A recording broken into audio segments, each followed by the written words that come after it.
Hi everybody, this is Tor Storley and I am back with another video. So in this final video in this deeper dive series in DuckDB, I will be looking into how DuckDB can be accessed from R, in particular RStudio. And I will also, as part of that demonstration, I will be using something called a Tidyquant package, along with some other packages.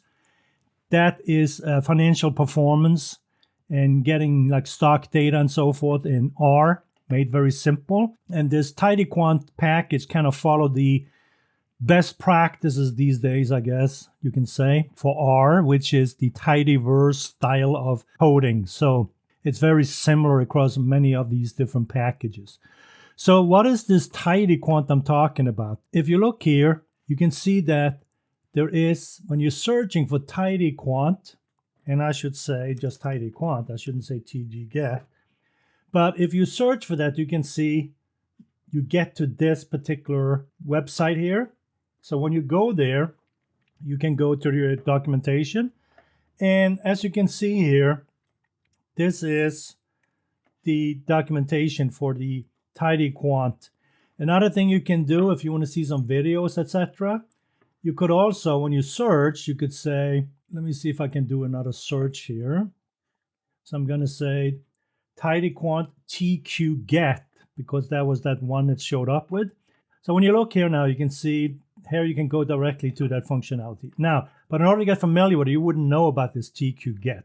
But here you can see a bunch of videos as well. So just do a search for those two terms and you should get up to speed pretty quick about using the Tidyquant package. So hopefully this will be interesting, and let's get started. Okay, so here I got RStudio open and we are ready to get started. I cleaned out my environment here so it looks clean, and hopefully you like it. So what I want to do now is I want to first load the libraries I'm going to be using. So the first one is the tidyverse. The second one is the Tidyquant, which is built on the top of tidyverse. And then you have DuckDB package or library, if you will. And I also loaded in for good measure Arrow, because I want to show a couple of examples with how you can save and work with Apache Arrow in R as well. So if you look at here, let's load these packages.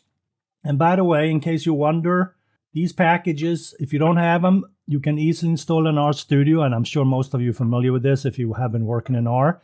Simply go to Package tab, say Install, and start typing the name of the package. So if it's tidy, you're going to see a whole list of things there, and then you choose whatever the one package you want, tidyverse, and then you're good to go. You install it and you're up and running. And then, of course, you have to load the library by using this library function. Okay, good enough. Now, I'm going to be working with this Tidyquant, and this Tidyquant has many different functions. It's really a wrapper library over many other packages, actually. They have things like performance analytics sit on the top of data structure packages like Zoo, like XTS. They also use packages like QuantMod. And all these packages are kind of used in financial purposes. And for example, the QuantMod package is written by, I think his name is Jeffrey Ryan. Let me double check that. So if I look for QuantMod package, if you look here and you look at the description file, you can see it's written by Jeffrey A. Ryan. So it's maintained by some other people, but he's the one who wrote it. And if I'm not wrong, he also wrote the XTS package. So if we do the same here, you can see XTS. And if you go in here and we look at the description file, and let's see, author, sure enough, Jeffrey A. Ryan. So he has created a couple of these packages. And again, just so you understand the structure here, the Zoo package has been created a while back. And I'm curious now, who came up with that package? So the Zoo package was written by, oh, look at this. Jeffrey A. Ryan was in. It's the same people in all these packages. That's interesting. Okay, so zoo, the XTS package is sitting on the top of the zoo package because it's more lower level type of thing. And the XTS package make everything more simple to, you search for, hey, I want monthly, I want greater than this date and so forth. So they make it a lot more easier to work with dates and data, like coming from the internet or what have you. In our case, will be financial data.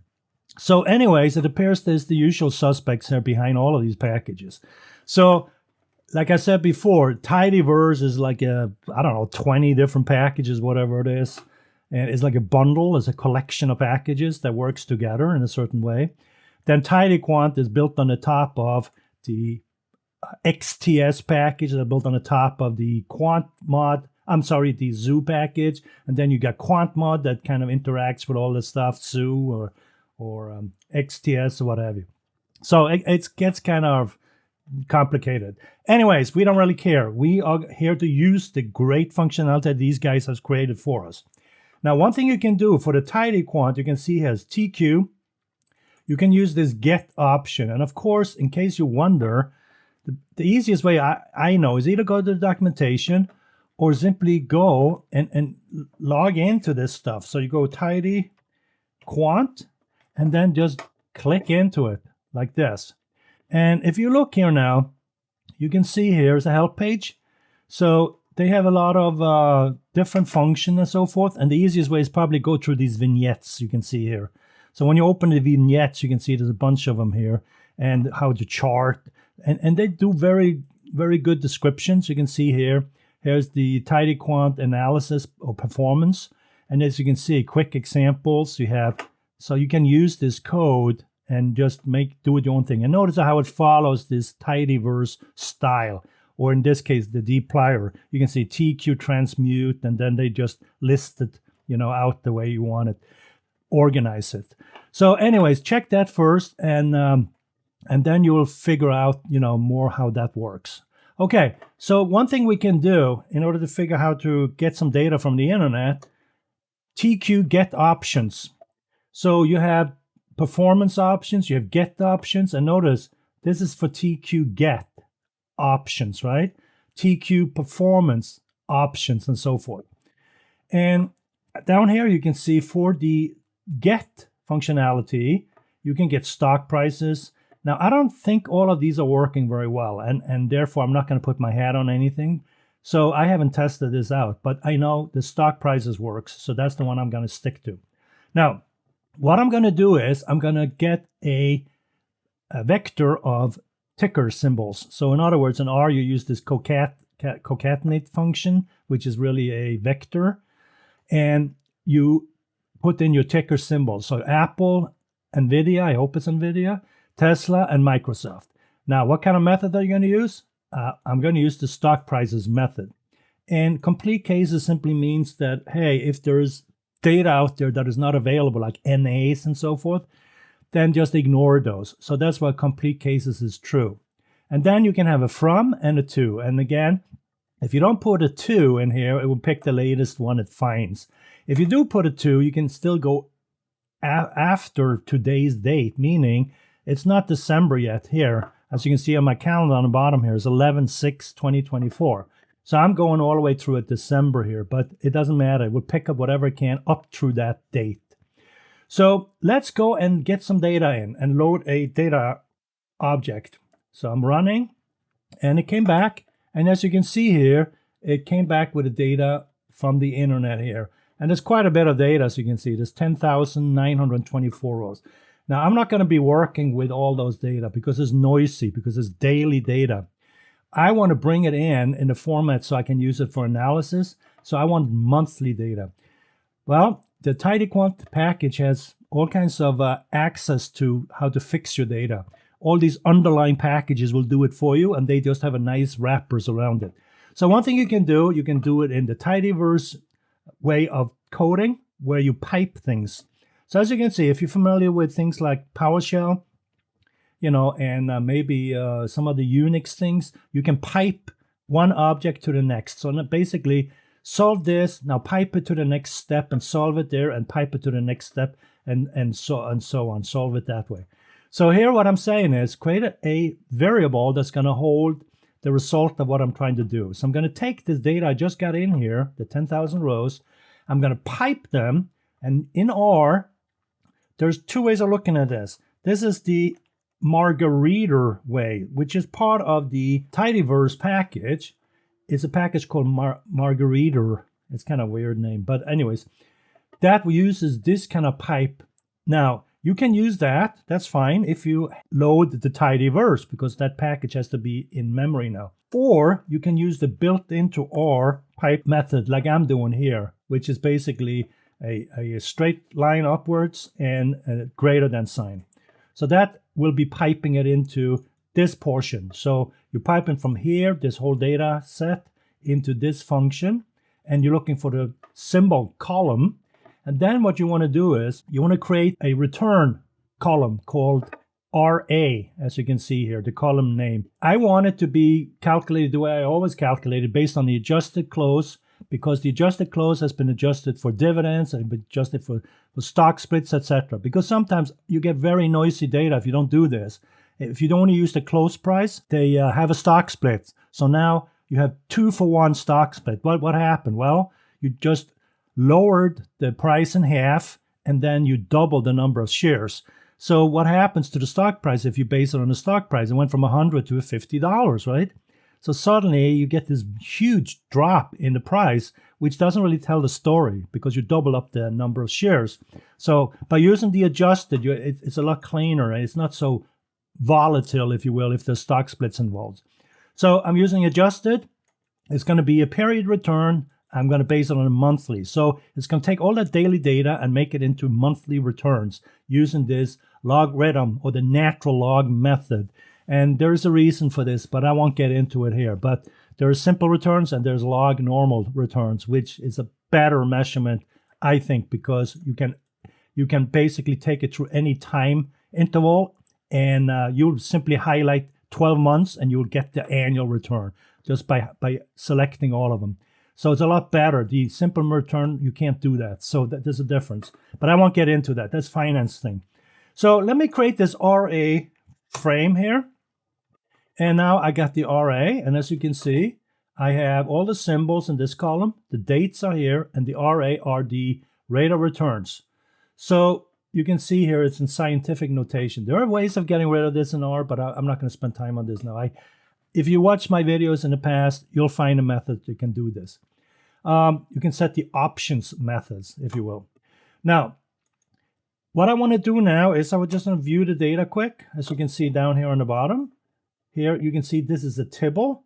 It's a 6x8 table. So there's 6 rows and there's 8 columns. And that's the kind of thing we want. We want it to be a table. Now here I'm going to use the Tidyquant again in the tidyverse way. And what I want to do now is, when I look at these dates, there's a problem with one of them.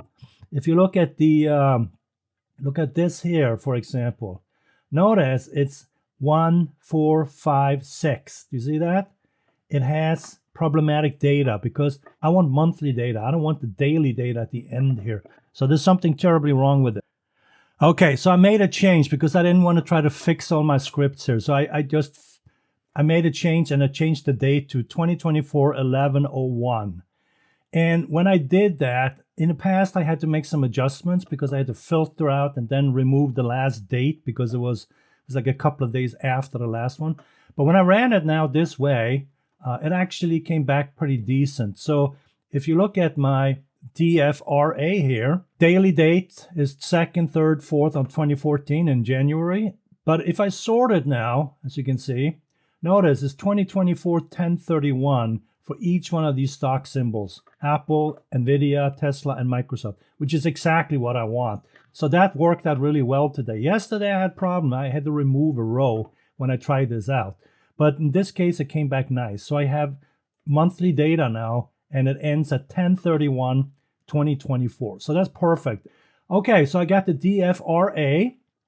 So what I want to do now is I want to run this so I can get I need to run this part, but I don't want to run this part because this is the one that removes a day. So let me run this to create the RA table. And now I should have the RA table that you see, symbol, date, and RA. And it's 2014-131, and it is 2024-1031. Perfect. That's exactly what I want. Then I want to create a second RB table, and this is for the market or the benchmark, if you will. And I'm using this symbol because this is the S&P 500 symbol. And what I want to do is, I want to do much of the same. I'm going to create the periodic returns, but it's going to be a monthly. I'm going to use the logarithm, and I'm going to go from here to here. And this is the column name. So let's run that and see what I'm getting. All right, so now I got the RB, and it starts at 131, okay, 2014. And then, okay, so now notice this. This is what I'm talking about. Now suddenly I got one extra record here. So I have to deal with this. I have to remove that record. So let me go back and remove that record. And this is where this piece comes in. I will remove the max date. So if I run this now, hopefully it will pick up that and remove that last date. So here's the 131, 2014. And now notice, now we're back to 1031. So that's perfect. Now they're matching on dates. So what I want to do then is I want to add this RB as a new column to the RA structure. So I can do that by doing this left join, RA by RB, and use the dates, match it on dates. So when I run this, you can see now I got my RA and RB, and it starts at, so this is the market return, the S&P 500, the RB return for this particular date together with the Apple. And then all of these guys are going to be the same. And what I mean by that is this. When I sort by date here, notice here's Apple for 10/31/2024.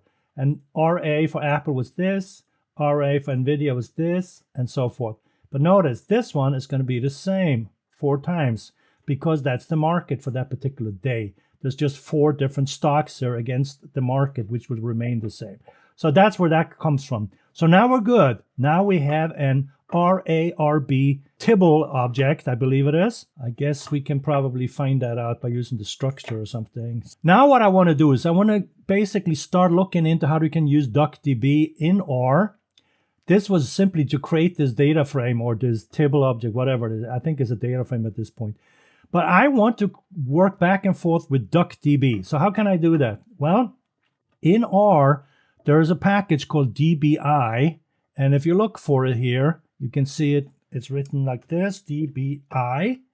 And it's an R database interface. So notice when you go here, you can see there's all these DB functions, DB connect, DB create table, DB execute, etc.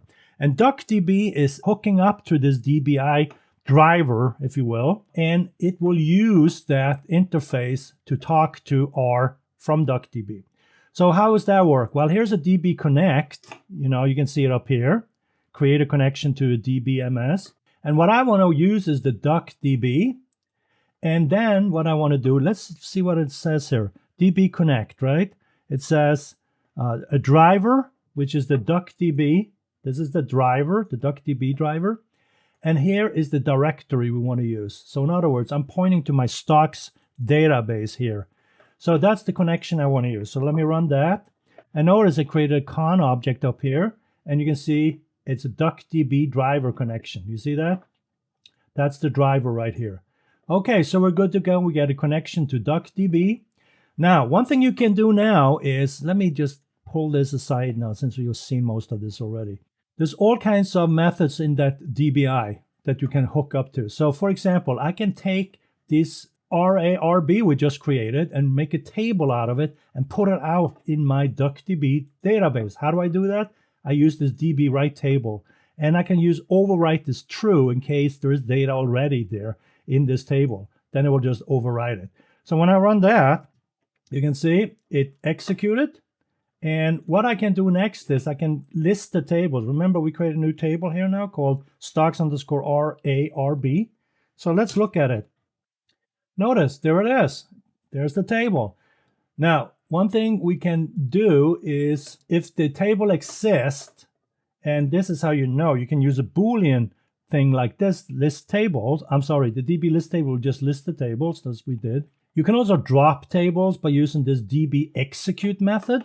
That will basically don't return any results. It just simply returns like a 0 or something if it's successful. But it executes this statement against that table in DuckDB. So you can delete this. Now, I don't think it exists. Well, it exists down here. You can see it here. But I'm going to drop it anyway. So that's dropped. And there might be another table. Notice it failed because there was no such table. So let me run this list tables again. And there's only 2 tables now left in this database. All right, so what I want to do now is you can check and see if it exists. And there's a Boolean check. You can see it's false. It doesn't exist. What about this table? That's also false. You can see it down here. It doesn't exist. So one thing you can do, you can automate some kind of process. Now, if you want to take it to the next level, you create like a list object and you loop through the list. You can use a prepared statement and make this into a question mark and just pass that list to it. And then we'll loop through here. And if it needs to create the table, it will. If not, it won't. So what this one does is I'm using one of the built-in DBI functions. The table exists one. I'm looking for this table. It doesn't exist. If it doesn't exist, use this function, write the table using that connection to our DuckDB. Here's the table name I want to use. It's all the data is coming from here, RARB, that we already have in R. And if it exists, override it. And then there's just some else statement that, hey, if it already exists, display this message, otherwise display that you created it. So what I can do now is I can run this code. And as you can see, it was created successfully.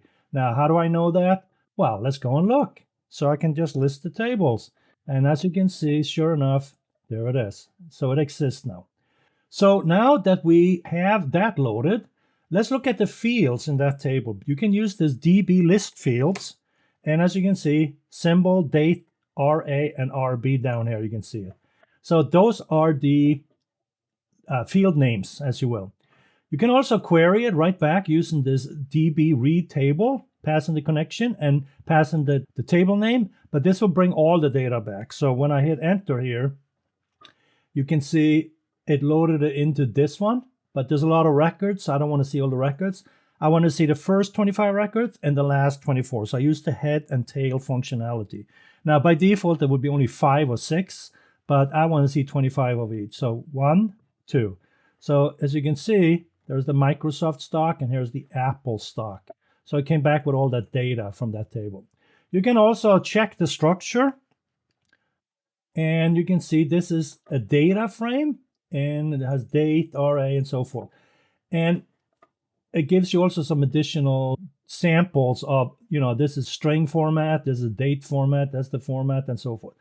Now, what you can also do is you can test DuckDB's conversion of R data types. So if you look here, here is one that uses a system date, here is a system time, here is a string variable, here is a number, here is a bigger number, and here's a list object.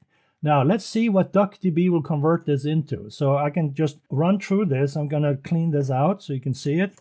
So let me do Control L to get rid of it. So let's check the first one. So I'm going to step through them pretty quick here. So we're getting a date for the sys date. We're getting a timestamp for the sys time. We're getting a string for Tor. The 1245 is double. The 300 is a double, so it doesn't take any chances, even though it only sees one number. Normally, I would think that would be a big int or something, but I guess not. And notice the list, it turns it into a blob. So you can also run a straightforward query here by using the db get query method. And here I'm running against the DuckDB table, and I simply want to describe the table. So when I do that, this is what I'm getting, and this will tell me basically the structure. So you can see the column name symbol is a varchar, it's nullable, and so forth. So you can basically get a quick overview of the table. You can also summarize the table. Now, the output is very ugly here, so bear with me. But I run some stats over it, like approximately how many unique records are there. You can see there's 4 symbols that are unique, Tesla, and NVIDIA, and so forth. So you get some more information, but the format it pushes it out here is kind of ugly, I think. I can also use a prepared statement. Notice this one. This is pretty cool. you can use a db get query method, pass in the connection, and you can say select star from the DuckDB table that was created in R and passed in. And I'm passing in positional parameters here, like question marks. And also notice that I have like a where clause. The data is going to come from this list object down on the bottom here. So the first thing it's going to pass in is for this question mark, which is Tesla. Second one is from Microsoft, so it's positionally. And then it has this date thing here, but it's in text format. So how can I fix that? Well, if you haven't seen this before, this is what is called a quick cast. It's specific to DuckDB by using this : method here after this question mark, the positional parameter place.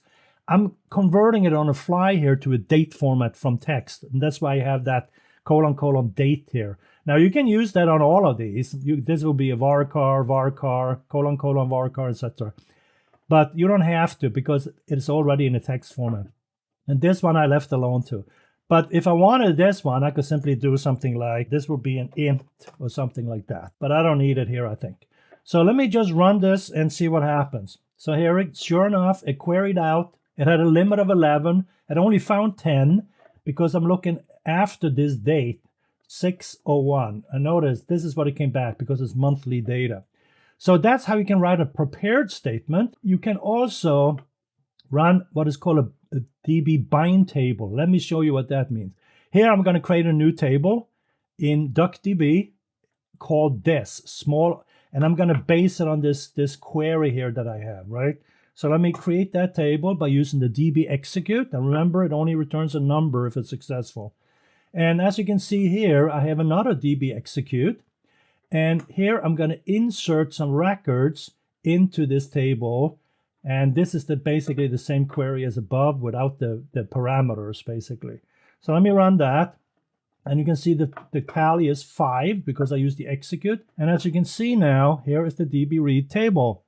And it comes back with those 5 records here. Even though there's a limit 10, it only found 5. So that's why that is that. Now, here is where you can use the bind. So if you want to run multiple inserts, for example, you can use this DB bind method. So you create a variable.